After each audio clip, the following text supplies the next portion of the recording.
Everyone, welcome back to our channel. আশা করি আপনারা সবাই ভালো আছেন। আমিও তো দারুণ যাচ্ছি মামামের স্কুলে, কারণ বুক আসছে কিনা সেটা খবর নেওয়ার জন্য। আর আমি যেহেতু নিউ অ্যাডমিশন, এখনও গ্রুপে অ্যাড করেনি, আমাকে গল্লির থেকে খবর পেলাম যে বুক আর কি দেওয়া শুরু হয়ে গেছে। বুক আজকে নেব না, টিসি আর প্রোগ্রেস রিপোর্ট নিয়ে যাচ্ছি আর কি, দিয়ে দেবো। আর তো আজকে ভিডিওটা এরকমই, বেশি একটা কী হবে না হবে সেটা আমি বুঝতে পারছি না।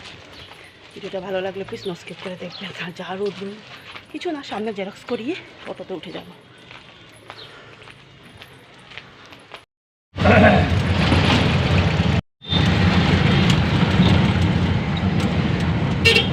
শেষ হলো স্কুলের কাজ, এখন যাচ্ছি ঘরে। অটো পাস পাচ্ছি না, আর আজকাল এই রোডটা এত ব্যস্ততা থাকে, হেঁটেই যাই, সামনেই তো এটার অবস্থা। তো চলে আসলাম ঘরে, মানে ঘরে না, গলিতে। আর এই যে খই, সিঁদুর, তেল তো ঘরেই আছে, লাড্ডুও নিয়েছি। কালকে যেহেতু বারুনি, তো আমরা তো ঘরেই দিয়ে দিই। আমি তো ওখানে শিলংয়ে তো দিয়েছি গামলার মধ্যে, আর এখানে এদিকে তো নদীতে নামা অনেক ইয়ে।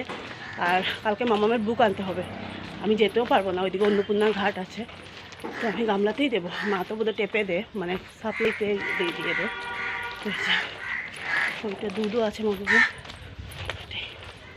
হাঁপিয়ে গেছি। আর কি রোদ দেখো।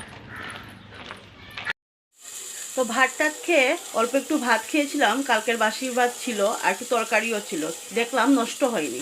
তো ভাবলাম ভাতটা খেয়েই নেই, কারণ তরকারিটা নষ্ট হলে ফেলে দিতে হবে। তো এর থেকে খেয়ে নিই, খেয়ে দিয়ে তারপর একটু গল্পগুজব করে দিদার মাসে তারপরে চলে গেলাম স্নান করতে। স্নান করে এসে এখন সিঁদুর পড়ছি। এখন বাজে 1:30টার মতো। আর ঘরে এসে একটু ভাত খেয়ে নিয়েছি, একটু ভাত ছিল, কালকের ভাত ছিল, তরকারি ছিল। আর সকালে তো মাদের ঘরের ভাত খাওয়ানো হয়েছে, মা যেহেতু সকালে ভাত রান্না করেছিল, আমি রান্না করিনি। তো তরকারিটা নষ্ট হয়ে যাবে বলে খেয়ে নিয়েছে। দিদা রুটি বানিয়েছে, সেটা বলেছি বিকালে খাবো। তো এখন পুজো দেবো। আর খুব বেশি টায়ার্ড লাগছে, কারণ যেহেতু রোদে দিয়ে এসেছি তো। আর এখানে রৌদ্রটা না অতিরিক্ত একটু বেশি, তোমরা আশা করি বুঝবে। শিলংয়ের তো এতটা ইয়ে নেই, রোদের এতটা থাকলেও রোদ উঠলেও এতটা রোদের ইয়ে থাকে না, তাপ থাকে না, এখানে বেশি। তো এখন পুজো দেবো, পুজো দিয়ে ডাল আছে কি ডাল সিটি মেরে রেখেছিলাম সকালে, সেটাও করবো। আর ভাত তো বসে পড়লাম ঠাকুর দিতে। তো ঠাকুর মানে দিয়ে আর কি সব কিছু সময় তো লাগে, কারণ দেখো ঠাকুর দিতে গেলে সব কিছু তো ভালো। আমার দিদা আমার ঠাকুরের বাসনগুলো মেজে রাখে বলে, মানে মাদের দিদাদের বাসনের সাথে সাথে আমারগুলো মেজে নেয়, নাহলে তো অনেকগুলো আমার এটাও মাজতে হবে। তো সবগুলো, কতগুলো থালা, কতগুলো গ্লাস, কতগুলো যেহেতু সব কিছুই। তো না, যে ঠাকুরেরও তো পরিবার আছে না, সবাই তো খাবে, বলছিলাম আর কি।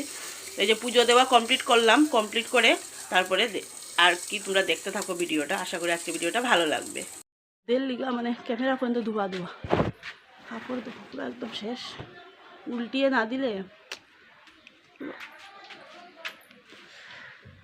বাপরে বাপ।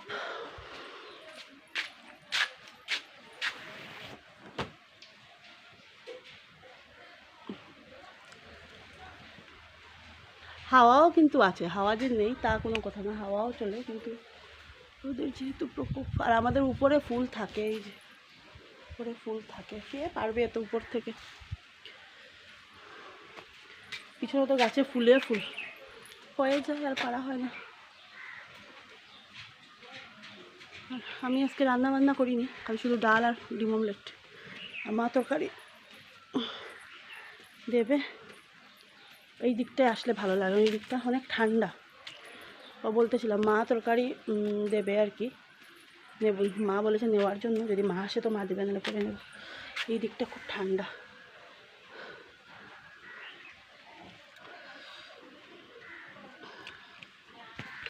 এই সিনটেক্সের জল যা গরম, দেখো কীরকম রৌদ্র পড়ে। গরম তো ওই এই যে কি গরম, মানে কি বলবো আর। আজকে লাঞ্চ মেনু ভাত আর টমেটো, দেখো সিদ্ধ দিয়েছিলাম কীরকম হয়ে গেছে। মামা বোধহয় চামচটা ঢুকিয়েছে, আর এই দেখো আমার এখানে উঠিয়ে দিয়েছে, ওকে অল্প দিয়েছি, ও ওইখানে দিয়ে দিয়েছে। আর হলো এই যে পুজোটার তরকারি, আজকে আমি কিছু রান্না করিনি, শুধু ডাল আর মামামের জন্য ওই যে এগ অমলেটটা করে দিয়েছি। আর এটা তো পুজোটার তরকারি। আর একটা ইঁচড়ের ঘন্টটা ফ্রিজে ছিল বলে, নাহলে এত সময় খারাপ হতো। আজকে যা গরম, মানে হিসেবের বাইরে। এই যে ডাল, গরমের যা কন্ডিশন না, কোন সময় নষ্ট হয়ে যেত। মাকে বলছিলাম যে মা কি বলে, এটা কালকেই বলছিলাম যে মা ইঁচড়ের ঘন্টটা এত টেস্ট হয়েছে, ফ্রিজে ঢুকিয়ে রাখতে হবে। মা বলছিল হ্যাঁ রাত্রে মনে করে আমি আবার বলেছি মা না আমার মা অর্ধেক জিনিসটা ঢুকিয়ে রাখতে ভুলায় যেতে সব তরকারি নষ্ট হয় সত্যি। তো যেহেতু এখন দুধও রাখতে হচ্ছে, এতটা গরম পড়েছে, আর এখন টিভি দেখবো আর ভাত খাবো। দেখো মাম্মাম কত বড় হয়ে গেছে, কাপড় নিয়ে আসলো না মামা? হ্যাঁ কত বড় হয়ে গেছে মাম্মা মামা। ভালো লাগছিল না, শুয়ে শুয়ে বললাম যে কাপড়গুলো নিয়ে আয়। মামামকে বললাম সন্ধ্যাবাতিটা দিয়ে দাও। মামা বাবা সন্ধ্যাবাতি দিতে খুব ভালোবাসে, কিন্তু কাপড় আনতে যখন বলেছিলাম ও একটু রাগ করেছে, আমি ওর মুখ দেখলেই বুঝতে পারছিলাম।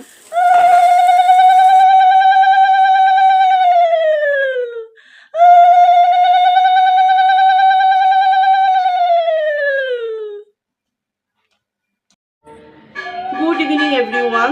দাঁড়াও দিদা শুয়ে দিয়ে দেখ, দিদা দিয়েছিল সন্ধ্যাবাতি দিয়েছিল, আর সন্ধ্যাবাতি দেখলো তো মাম্মাম দিল, কারণ শরীরটা এতটাই লাগছে জানি না কেন, ওই কি বলবো সকালেই লাগছিল, ঘুম থেকে ওঠার সময় লাগছিল, আর আজকে জানি না বোধহয় ফ্যানের হাওয়া খাচ্ছে করে নাকি গলাটা এই জায়গাটার মধ্যে খুব ব্যথা করছে। তো ভাবলাম ইয়ে করি, আর আমি যেহেতু মানে এখনই 2-3 বালতি জল দিয়ে স্নান করছি, তার জন্যই হবে ঠান্ডা লেগে গেছে। তো এখন ভাবছি চাটা খেয়ে নিই, মা এখনও আসেনি, মা আসলে মা করে খাবে, আর চাটা খেয়ে তারপর পুজো দিতে হবে, ঠাকুর দিতে হবে রাত্রে, দিয়ে তারপর মামামকে বললাম সন্ধ্যাবাতিটা দিয়ে দেয়। আজকের ভিডিওটা একটা ভালো হবে না, প্লিজ তোমরা দেখে নিও, সব দিন তো সমান হয় না বুঝতেই পারছো। তো